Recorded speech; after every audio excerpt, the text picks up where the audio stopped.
movement speed, but I feel like that's exactly what the Rafaela was built for, you know, to counter that slow coming in from that real-world manipulation. Is it enough though? Question mark, Arashi.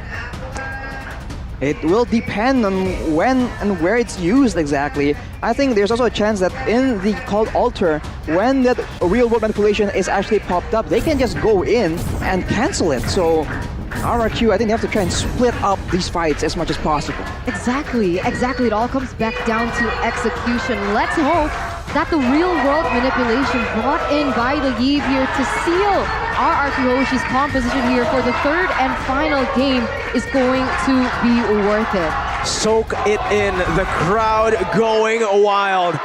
The decider, ladies and gentlemen, game number 3 in the Royal Derby.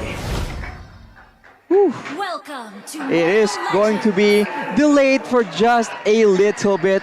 This is the climax of today. So, ladies and gentlemen, have some patience. This is important.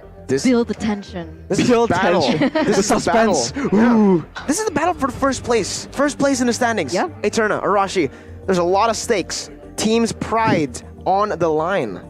Were you laughing because you were thinking the same thing that I was thinking, Arashi? Were you thinking of actual stakes? Yes. Of what? Wow. When you said stakes, what comes to mind at this late hour of Me the and night Arashi were is an instantly actual a literal juicy steak. steak. But that is not what we're talking about, ladies and You gentlemen. can't see, but I'm face palming. It's good to see that the English desk is on the same page for the most part. But again, with so many things at stake, I think both these teams, they have a bit longer to, I don't know, discuss what they're gonna do. Because again, I think there's great potential from both the team compositions. The thing is, with so much dive, with so much aggression coming in from the composition of Onic Esports, Rrq Hoshi has little to no CC. That is not good. You're right. They have no CC. They have a whole lot of disengage though, and anti-CC with a time journey. But back at it again, ladies and gentlemen, jumping into the final game of the series again. The fans. Whew. Just soak it in. But back again into the game. This is going to be very tough for Skylar on the 1-1. Yeah, it's a difficult matchup because it's a 2v2, and early on at least you can see that the damage, the pressure in the lane is a lot stronger on the side of Onic for now, right? But later on, Vin can have a lot more impact as Skylar here gets chunked down brutally. Ooh. Oh man, that's gotta suck as Skylar. I mean, there was a possibility that Keyboy babysitting CW to maybe not, Diggy babysitting Skylar to be able to, you know, kind of dish out the damage with all his bombs, but unfortunately, See that? that's not the case so far. It's so frustrating when you're on a 1-1, when you're up against an Iritha, and there's just so much action going down in the bottom side of the map.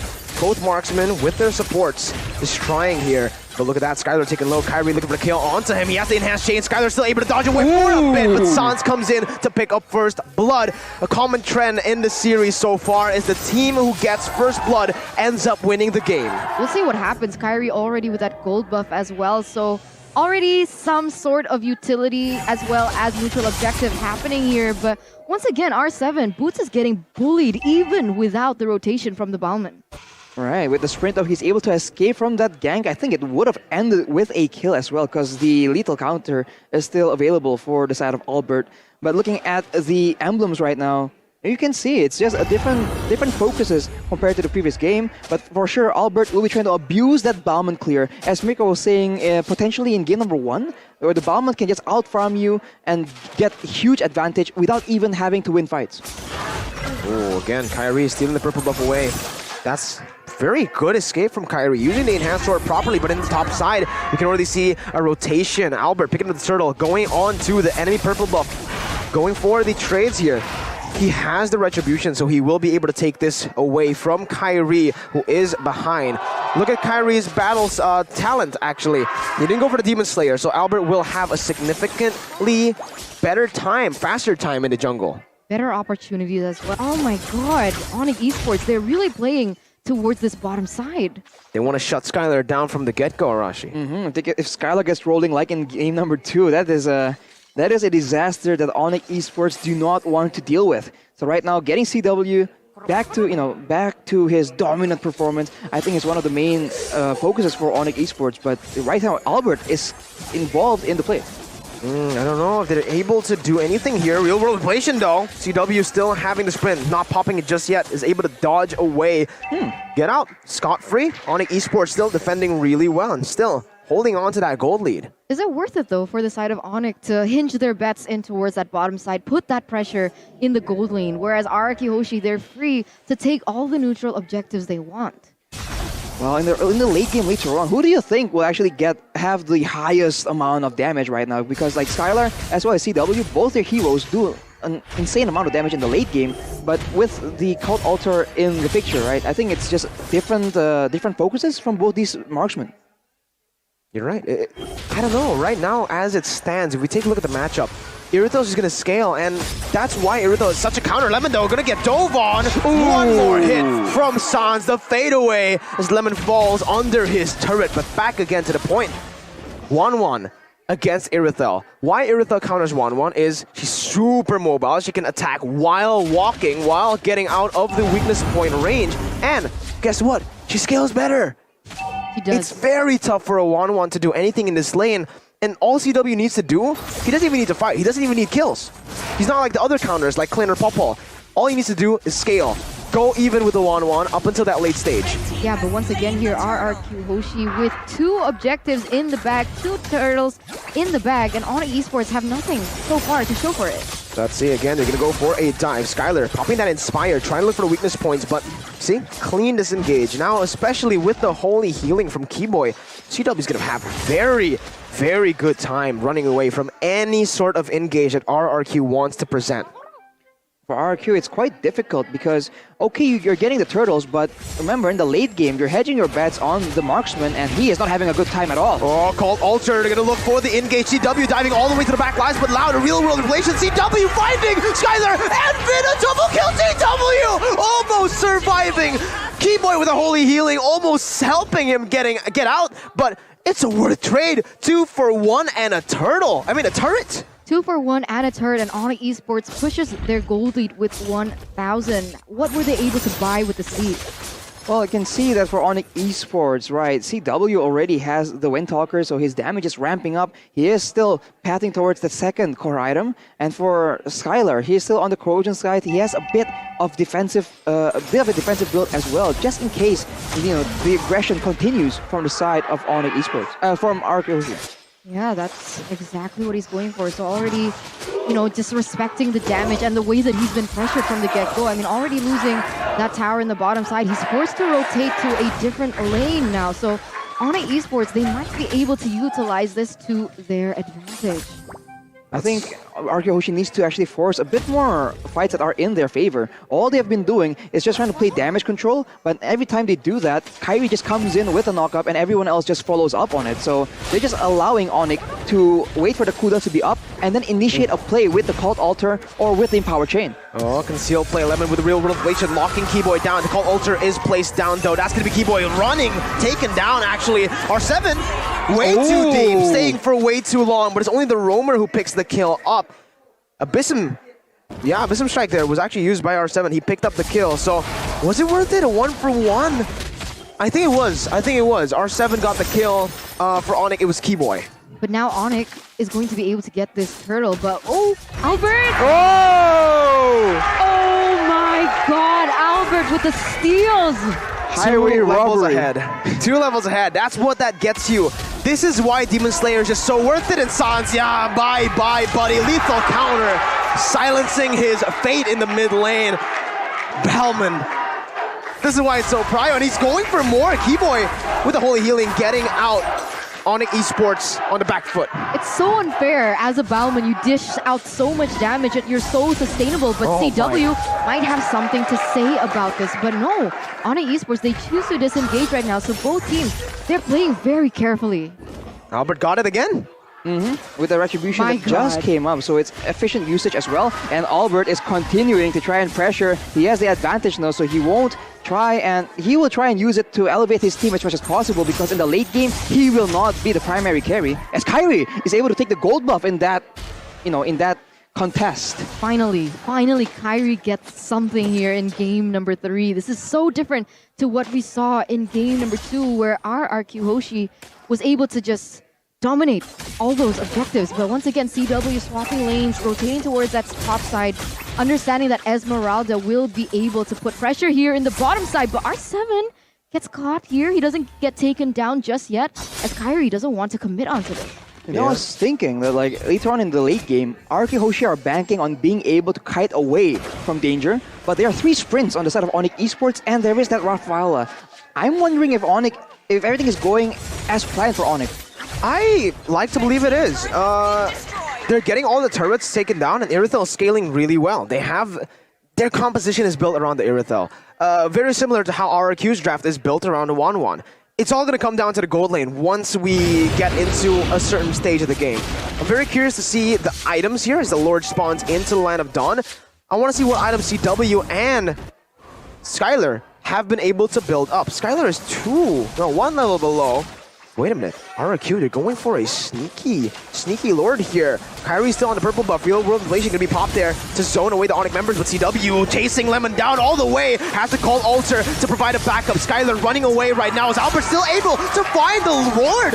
Wait, what happened there in the back line? Albert taking Kairi very, very low. Now with the cold Alter taken down. CW putting the damage again, but it's gonna be Albert picking up the kill. 1v3, jumping onto them. He doesn't have the lethal counter. He needs to back away. Onic Esports try to capitalize on this fact. Kairi jumping in with Retribution, getting the slow down, and that's gonna be the immobility. Albert with the lethal counter, not able to get Sans down. Albert still surviving, and RRQ win out in the trades. CW for Skylar, but they get the Lord.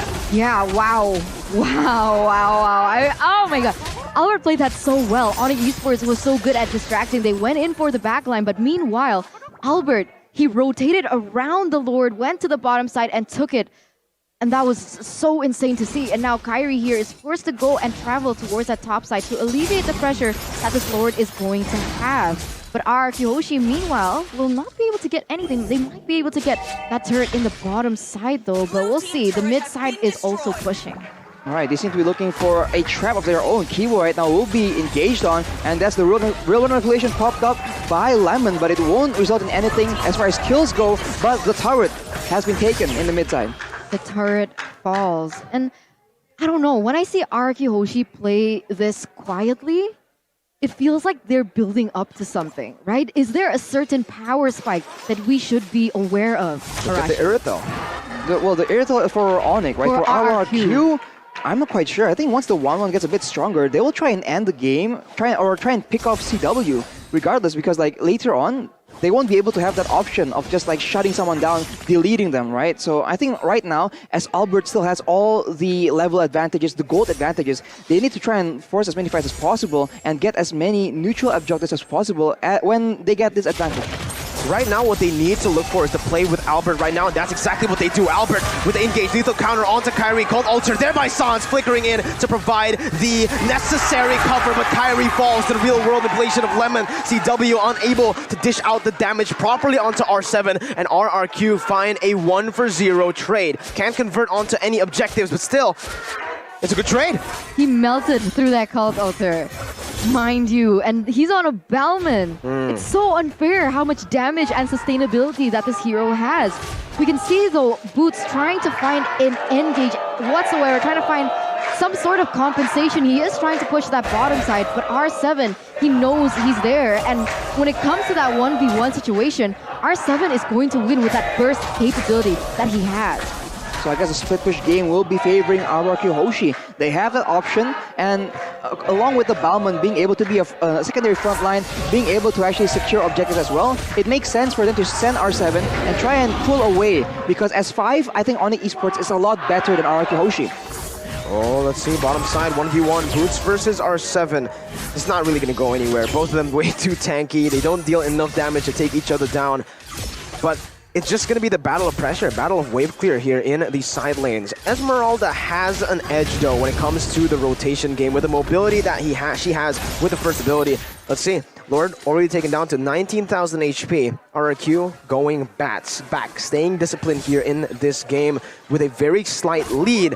Your question earlier, Eterna, was what is Rrq building up to? Yeah. I think it's still the 1-1. That's the only thing I can see in that late game. Lemon, utility build. Skylar, oh, wait a minute. Real world manipulation almost taking CW down.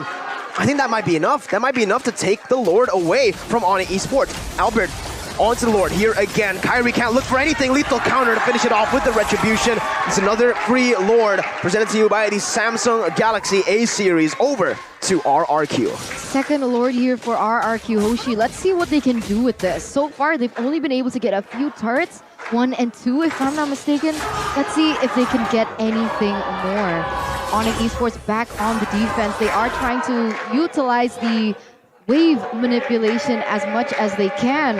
As Rrq Hoshi, they're forced to deal with that wave there in the top side before the Lord spawn. But now Rrq has the option of playing with this Lord, and they do have the Yeve. That is absolutely insane high ground mechanics.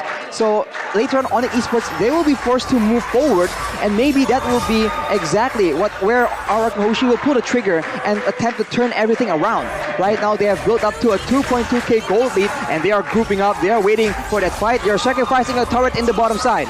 Let's see, Enhanced Lord here marching down, going on to the base turret. That's going to be Lemon stunned up by the Holy Baptism. No more engage right now. They cancel that real world manipulation, and that's it. They back off for now. They take the turret in the mid lane. Tier 2 taken down. Rrq, Finn taken low. Enhanced Chain connecting onto a CW. Brought back by the reverse time. CW still unable to catch Vin. Keyboy looking for a doll. Holy healing. Skylar not getting it. Sans, oh my god, with the flicker, finds Finn. Immortality pop. That's gonna be the time journey here as our 7 zones boots away. Real world manipulation onto Sans, and that is the called ultra HP down. Sans gonna get taken down, and look, Skylar has the crossbow tank. They will not need it. However, Zalbert took the kill with a lethal counter. Rrq Hoshi with 1 kill in the bag, 3,000 to their name. They did not and was not able to get a turret in that bottom side from the side of Onic Esports. However, as those lane minions are going to be pushing heavier, favoring Rrq Hoshi with the Lord push as well. Wow. Now, the thing is, right, Rrq Hoshi, they're also relying heavily on this real world manipulation, and if it gets cancelled, they're denied the proper setup that they need to go against the composition from Onic Esports. Well, how are they going to do this? Well, if they actually cancel it, right, the only person who can actually cancel it right now, I believe, is the Rafaela or Kairi, I suppose, or Kairi with the empowered chain. But if they both jump in and use their crowd controls in that fashion, that leaves the rest of Rrq to do whatever they want. So maybe that is an okay trade in the minds of Rrq as far as the teamfight goes. You can see that Lemon already has the Brito's breastplate, and knowing that there's a lot of HP stacked up on the side of Onic Esports, he goes for the glowing one as well. And with that Ice Queen's one, that is that slow, that utility that we've been talking about. There is no hard CC on the side of Rrq Hoshi, but everything else, the slows, the disables, are still very much a nuisance for the side of Onic Esports.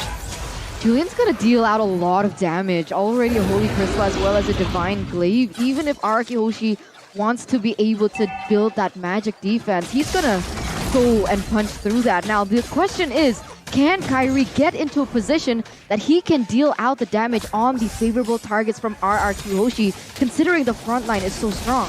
That's the thing when you were talking about Julian. Wait again, Kairi, enhanced sword to escape. Keyboy taking low, R7 jumping in. Skylar just needing one more weakness point, and because they were able to win that fight, they are going to go on to Lord. CW looking for steal, but the lethal counter comes in to play. CW running away, Abyss and strike by R7, but win of nature by CW as he gets into the range of the cold ulcer. Finn taken down by the time journey there, not enough to take him out. Sans going in again for the re-engage. They win out on a trade 1-4-0, but they lose out on an objective. And Rrq Hoshi, they're taken very, very low. They need to recall, and because of that, Onic Esports, they're gonna have a little bit more time to reset and take this Lord without any compensation from the side of Rrq Hoshi. Yeah, Rrq Hoshi, they got the objective and then they attempted to chase for another fight. I think they could have just waited for that, but like, whoa, Skylar goes in aggressively, crossbow tank! Oh my god, the crossbow tank now translated over to Keyboy, still able to cut away, and that's Kairi! Oh my god, he finds Skylar, and Boots is there to capitalize! CW caught in the real world with manipulation, and he buys the immortality in time. He has to get out of this one. He's still trying to cut away, but R7 finds him. Keyboy, immortality still intact. R7 jumping in, called ultra place. Onic still able to survive. Rrq backing up. It's a 1-for-1. Skylar taking down Kairi, looking for one more. He gets the immortality pop. Kairi, no. Lethal counter by Albert to seal the deal. Kairi down, and Onic Esports lose 2. Lose 2, and they lose the most important ones as well. Kairi, the jungler, as well as CW in that gold lane, constantly being punished for their aggressive plays. Kairi could have gone out, but instead he went back in, was a little bit greedy, looking for another kill onto Rrq Hoshi, and he paid the price. Wow, damage done by Action shows that CW is absolutely on top, but here we go, Rrq go for the aggressive play yet again. What the heck is Leopard's damage? Oh my god. Boots getting the falling star moon, but there is no more engage. Both teams disengaging here. 18 minutes. We predicted the game duration, boys. 18 minutes, but we did say that if it is not over by 18 minutes, it's gonna get drawn out. So right now, Rrq Hoshi, they still have the 4K gold advantage, but the difference in gold is only gonna be less and less relevant as time goes on. The death timers will be what counts for the next objective. So both teams right now, they need to play it very careful as we take a look at the instant replay by the Samsung Galaxy A series. A crossbow tank caught by Skylar, but as he was done with that, that is the empowered chain by Kairi, knocking out 2 members, and then everyone else gets caught in the middle of that real world manipulation, and from there Albert and R7 just doing a lot of damage and being way too tanky for the members of Onic Esports to deal with. It was so hard as well because you could see that CW tried. He tried to go and dish out the damage to even just the frontliners because he's already dealing that much damage. The problem is they forgot the fact, or they kind of overlooked the fact that the real world manipulation was not yet popped up, and CW, being the glass cannon that he is going to receive that damage from the real world manipulation, because we can already see that despite her being able to build utility, she also has the glowing wand, so the dot is going to start hitting all the members from the side of Onic Esports. Right now, Rrq has a lot of information with that Diggy pick. It has been paying dividends. It's going to do a lot more damage as well. Look at Kairi getting chunked by one of the traps from Vin. And just like that, Onic Esports has no control. They are forced to relinquish control of the Lord area into Rrq Hoshi. What has Vin building? I have no idea, but he has to have a little bit of damage. No, I can't. It's not possible that damage is coming from the base damage of that first ability. I'm not sure. It might be, honestly. That's why Diggy has just been racking up so much damage dealt from every time it's picked up. But now, once again, Rrq first onto the Lord. They have so much utility with the time bombs being placed to open up the map. Even to Lemon, who's just using this real world manipulation every time it's up. Literally, I rarely see it green. He always uses it in these fights before the fight even starts. And here again, there you go. He pops it in and he zones Kairi away, forcing the enhanced sword. Skylar zoning CW away. They're looking for an opening onto the Lord. Let's see if they are able to do it. Kairi going in, and that's still Albert picking up the retribution. Vin with a time journey, trying to get out of this fight. Skylar putting that first ability down. Kairi still able to get out with the enhanced sword. Onic Esports trying to look for compensation by taking the mid lane turret. Albert needs to be careful. They don't need to be greedy here. They have the Lord, the Evolved Lord this time in the 21st minute. Onic finally get an objective on the board here in the mid lane. Yeah, at least they get a tower out of it, right? I don't know, but now Rrq Hoshi, they're marching down with that Lord in the top side. They are still waiting on these cooldowns coming in from Lemon as well as Vin, but it just pops up. The real world manipulation is ready to go if they want to go for a 5v5 team fight. Let's see. They need to try and rush down the objectives as much as possible, because right now, if you don't go for a fight, they're gonna outlast you with the cult altar, right? Unless Lemon is just able to poke everyone down before the fight even begins. They need to be careful. Top side already. No one's going at it. Real world manipulation. CW almost gets taken out just like that. Enhanced sword by Kairi to the back, and now Sans has to pop the cult altar early. Baited out already. Lord taking a half HP. Rrq looking for the siege down in the mid lane, getting the base turret taken down, but the Lord falls. Onic Esports still able to defend for now. Rrq needs to look for a fight to close the game, but it's going to be very tough. Boots going to get caught here. Oh no, weakness points all taken out. No, not just yet. Boots only loses his immortality. Still able to get out right now as Rrq try to look for the final base turret in the bottom side. Onic, wow, what a defense. 2 inhibitor turrets taken down though, so the pressure is definitely on the side of Onic Esports. They are able to buy a little bit more time as... Oh, what are they doing here? Are they looking for something? Onic Esports is looking for Bot side? an engage, knowing that a lot of the ultimates on the side of Rrq Hoshi is down. But look at the cooldowns on these ultimates, right? It's already up for Rrq Hoshi. They are still maintaining the gold lead as the tower in the bottom side gets chunked down by minions. Onic Esports, they're just... they're losing their grasp on the game. They're starting to get pressured into decisions they don't like by Rrq Hoshi. They're getting messy, is what it is. They're getting messy because they could have cleared the bottom side first and then rotate towards the top side, but they lost so much time because they had to go from the mid back down. And they're grouping as 4 right now. Item-wise, any distinctions? Well, to answer our questions, Vin has an enchanted talisman as well as a divine glaive.